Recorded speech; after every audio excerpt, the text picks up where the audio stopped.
Welcome to UNAM Chicago's CAFÉ EXPRESSO, a space for bilateral conversations with people from all walks of life. Tune in to Spanish Public Radio and follow us on social media. And now your host, Alberto Foncerrada. Good morning, everyone. My name is Alberto Foncerrada, and I am your host here at CAFÉ EXPRESSO, a program of UNAM Chicago in alliance with Spanish Public Radio. Today is a very special day because I'm having coffee with a good friend of mine, Consul General Ambassador Reyna Torres Mendivil. How are you? Hi, Alberto. So good to see you. Very happy that I'm here and that I'm having coffee with you. I have my coffee here too. Awesome. Consul General and I go a long way. We worked together in Washington, D.C., like we say in Mexico, a few yesterdays ago. We are good friends of old and new battles. Exactly. Well, I'm so happy that you agreed to do this interview, Reyna. I know that this is a very important week as the Consul General is organizing an event. Let me just give a brief take on your story a little bit so our audience knows who exactly you are. Ambassador Reyna Torres, she's also a former alumni of UNAM. She's the Consul General in Chicago since 2019, I believe. That's correct. Okay. She has a very extensive experience. She has been General Director for Latin America and the Caribbean. She has worked in the Mexican embassies in the Czech Republic and in Washington, D.C. She was Consul General in San Antonio, Texas. She was General Director of Protection of Mexicans Abroad, and many, many more. I can go on and on. But Reyna, as I was saying, this is a very important week. We had the Black-Brown Dialogue, a call to rethink our shared future event, which goes from the 3rd to the 5th of November. Why don't you tell us a little bit about this? I know that first of all, I want to commend you for doing this. I think this is the first time I've seen something as important as this, engaging everybody. But why don't you tell us a little bit about this, and then we can just start engaging in the conversation. Well, thank you so much, Alberto, for giving us the opportunity to talk about this wonderful event that we are having this week. It's been brewing, in the pipeline of the events of the consulate for a while. You remember last year how we all were engaged in this very public debate related to racism and the excessive use of force of law enforcement, again, against Black, Brown communities, and all what's going on in our communities mainly, but in the country and in the world, I would say. This is a matter of global concern, as many other things that unites all of us, regardless of ethnicity, origin, or background. We saw here in Chicago, in particular, during the demonstrations of the Black Lives Matter movement. I'm going to say we were a bit frightened by the possibility of some confrontation between the African American community and the Mexican community. I think many people saw those videos on YouTube, during the demonstrations, that it could have been really, really bad. But of course, we have an amazing community. We saw many of our young people, of Mexican origin, in the demonstration supporting the African American community after the death of Mr. George Floyd and all those things that happened during the summer. And there is this misperception, I guess, historic, in which many stereotypes play against the unity of both communities. Many false informations. And I thought, why there is always this scare of some confrontation between the two communities? Why, there have been some times in history, in local history here in Chicago, where both communities have worked together. I've heard those stories from the actors of those episodes in the local history. So why don't we contribute from the consulate to this dialogue? And particularly, Alberto, because we have seen that both communities are disproportionately affected, by what's been happening with COVID, but in general, is our people, the Black, Brown people, that is mainly in jails, that they have difficulties to access justice. They are, victims of the inequities in access to services like housing, education, better payment in the work space. So why don't we sit down and talk about these things? But we want to be constructive. We don't want to have a space of confrontation. We want to promote a dialogue. And that's the spirit of this event. That's amazing, and we're really happy to partner with you guys. That is a very important topic. And you're right. Chicago has been a leading urban center in the defense of human rights. I mean, we had Harold Washington, the first African American to be elected as the city mayor, which actually he was elected on a multiracial coalition where Mexicans played a part on his. Exactly. Chicago is the hometown of the first African American president, Mr. Barack Obama. We have the first African-American woman openly gay to be elected mayor, and demographics count. We have a huge Mexican community. Of all people, you know this, and a very active one. We had Rey Castro, the first Latino committeeman in Chicago. We had people like Rudy Lozano, an activist and community leader who was key in organizing Black and Brown unity. So this is a very timely topic. I'm glad you're touching on this, and I'm so happy we're engaging in this thing. Well, the idea is that if we talk about these things, if we join forces about, in resolving these things, and if we work together in a constructive manner, I think it's, there are no limits for what both communities can accomplish. And we're not naive. We know that it takes a while and it takes a lot of work. But you know what is really encouraging? Throughout the last year, when we've been organizing this dialogue, we have been talking to a lot of people, but mostly young people are very much in tune what we are trying to promote. They don't have all those, as we say in Spanish, telarañas, like spider webs in the mind. Right. And they can see this clearly. They can see that they have to be engaged in the community. Because we share the same causes. We saw when we talk about violence in the streets and neighborhoods that affect our community. You know what happened with Adam Toledo and other young people of Mexican origin. We are sharing exactly the same struggle. So that's why it is important to be part of this. And we are delighted to partner with UNAM Chicago. You guys are amazing. We have a long partnership. I always say that I feel in UNAM Chicago like in my home because I am an alumni of UNAM. So we are really happy that you also are going to be a host for this event. Absolutely, we're really happy to have you. And Reyna, give me a second. For those of you who just logged in, I'm having a fascinating conversation with Ambassador Reyna Torres Mendivil. She's the Consul General of Mexico here in Chicago. She has a very extensive background on protection of Mexicans, and she's very sensitive to these issues. And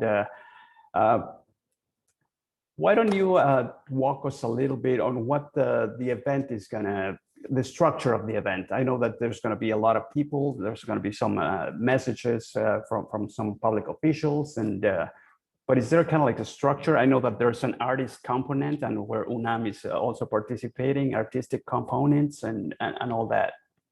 Absolutely. First of all, let me tell you that we are partnering with El Instituto Cesar Chavez. That is part of the organizers. For those of you that don't know, El Instituto Cesar Chavez is a digital institute. Now that we are very familiar with this new way to make things, and they are part of the diplomatic and infrastructure in the Ministry of Foreign Affairs to promote culture around the world. So we are very happy to partner with them. And also, of course, UNAM Chicago, as I mentioned, but also with the city of Chicago in this particular project that they have called Together We Heal. So also the city of Chicago is involved. And what we're trying to do is to find those spaces where dialogue is easier for us. So that's why culture, music, art, gastronomy are important places where both communities can meet and can be together in a more comfortable manner. But we are not avoiding the tough issues. And it's precisely in the context of UNAM Chicago, in an academic context, where, there's freedom to speak and freedom to debate and to confront ideas in a constructive manner. We're going to have, and let me walk you through, as you said, through the program that we will have in UNAM Chicago. First, we will be happy, very happy, because you guys have put together an exhibit that is very much in tune with the spirit of the event. And I'm going to let you, Alberto, talk a little bit about that one. But in this day, in the second day of our event, on next Thursday, actually, November the 2nd, we will have an UNAM a live performance by Jessica Rodriguez. Many of you perhaps have heard of Brady James. She composed a song specifically about this horrific incident where Mr. George Floyd lost his life. And the song is called I Can Breathe. And what is really interesting is the perspective that Jessica Rodriguez brings into this conversation, because she's Mexican, she's of Mexican origin. And she was so moved and touched and outraged by what happened that she felt the need to speak about this with this song. So she will talk a little bit about this. But then we will have several panels. The first one is going to be the fight for civil and social rights. We will have panelists coming from Atlanta, Georgia, and other cities. And this panel will be moderated by our Consul General in Atlanta, Javier Diaz de Leon. And then our second panel is called Violence in the Neighborhoods and the Disproportionate Presence of Black and Brown Communities in Prisons. It's going to be around, access to justice by our communities. Of course, with guests from ACLU, Texas, for example, from the Cornell Law School in Houston, and it will be moderated by Consul General in that city in Houston, Alicia Kerber. The third panel, I'm going to be moderating that one, and it's called A Citizen-Centered Approach to Comprehensive Police Reform.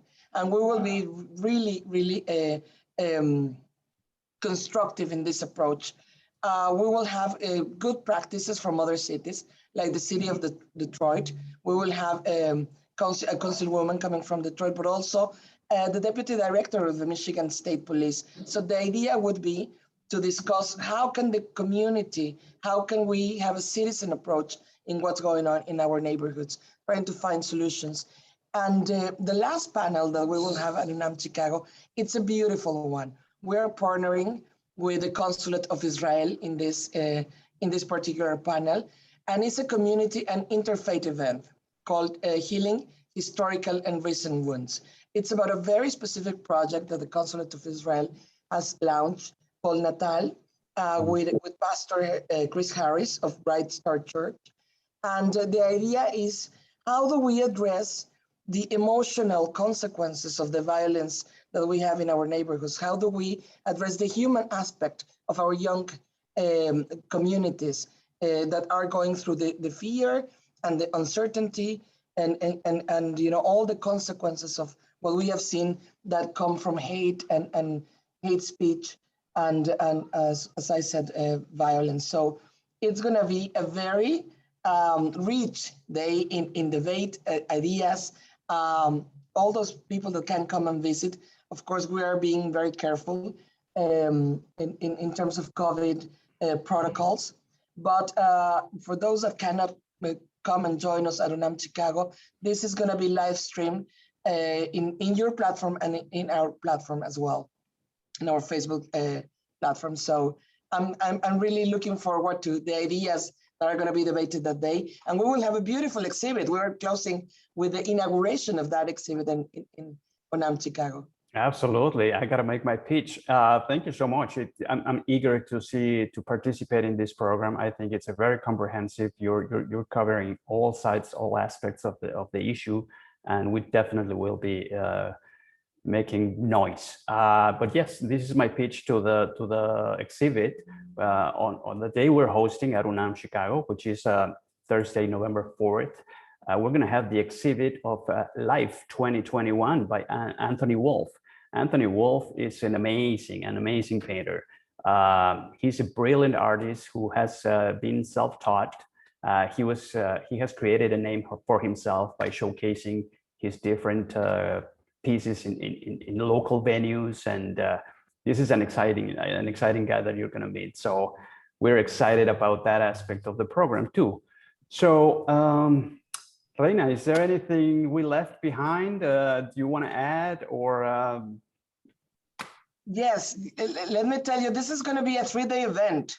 So I am missing our programming for the third day, and I don't want to bore people with too much details, but we are really trying to cover all different aspects that have to do with our both communities, the African and the Mexican American community. But the third day, that is going to be really interesting.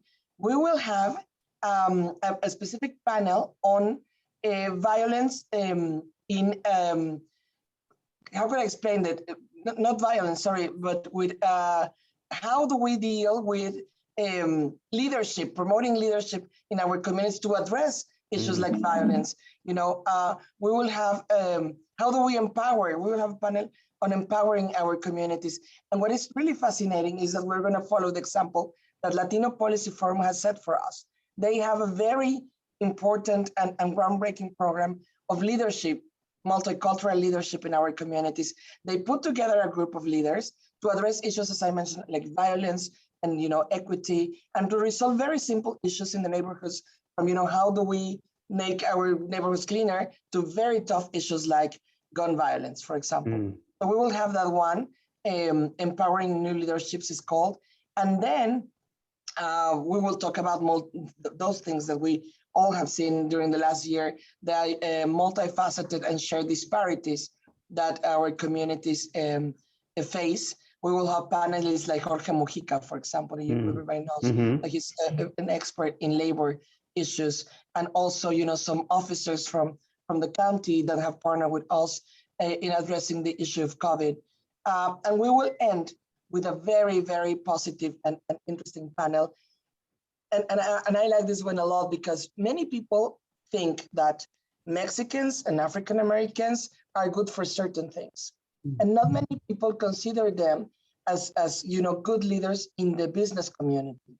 But Mexicans and African Americans create jobs, and they can be CEOs, they can build small businesses, open small businesses, and contribute to the economy. So we're going to talk about that. We're going to put some figures into that with the presence of the African American Chamber of Commerce here in Chicago, and also the Hispanic Chamber of Commerce in Illinois. So we will have some good stories about how entrepreneurs in our communities are being successful. So people are more familiar, thinking that we can do anything that we set our mind to do successfully.